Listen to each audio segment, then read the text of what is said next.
प्रार्थना की छठी इंद्रिय जाग उठी। कहते हैं कि एक पत्नी को जब अपने पति पर खतरा होता है तो उसे बिना कुछ बताए ही सब कुछ महसूस हो जाता है। ऐसा ही कुछ हुआ प्रार्थना के साथ। उसे कुछ गड़बड़ लगी और जब उसे हकीकत का पता चला तो उसने एक पल भी गंवाए बिना अपने पति को बचाने की कसम खा ली।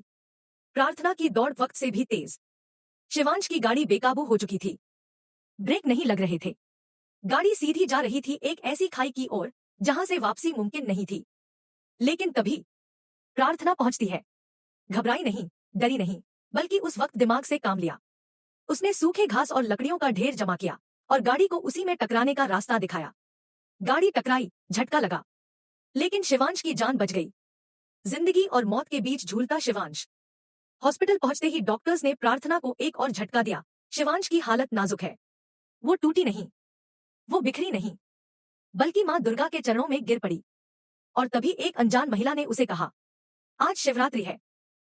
अगर तू अपने पति की जान सच में बचाना चाहती है तो उस ऊंचे पहाड़ वाले मंदिर पर चढ़, पैदल, और अपनी मन्नत पूरी कर।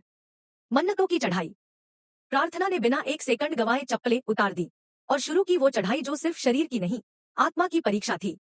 कई किलोमीटर का सफर, बिना रुके, बिना थके, हर कदम पर बस एक ही नाम, शिवांश। ऑपरेशन सफल। चमत्कार या मन्नत? उधर हॉस्पिटल में ऑपरेशन चल रहा था, उधर मंदिर में प्रार्थना की आवाज गूंज रही थी। और फिर डॉक्टर बाहर आया और बोला, ऑपरेशन सफल हुआ है, वो खतरे से बाहर है। लेकिन कहानी यहीं खत्म नहीं होती। जब प्रार्थना शिवांश को लेकर घर लौटती है तो सोनालिका वहां मौजूद होती है। चेहरे पर मासूमियत की नकली परत, लेकिन दिल में अब भी चालें। लेकिन इस बार प्रार्थना अब वो मासूम लड़की नहीं थी, अब वो एक जिंदा सबूत थी।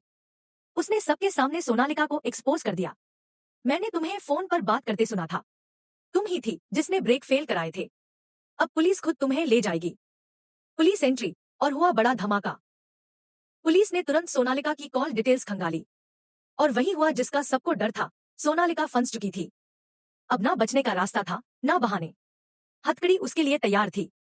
सोनालिका के मम्मी पापा की एंट्री। जैसे ही सारा खेल खुला तभी सोनालिका के माँ बाप की एंट्री होती है, शादी की बात लेकर।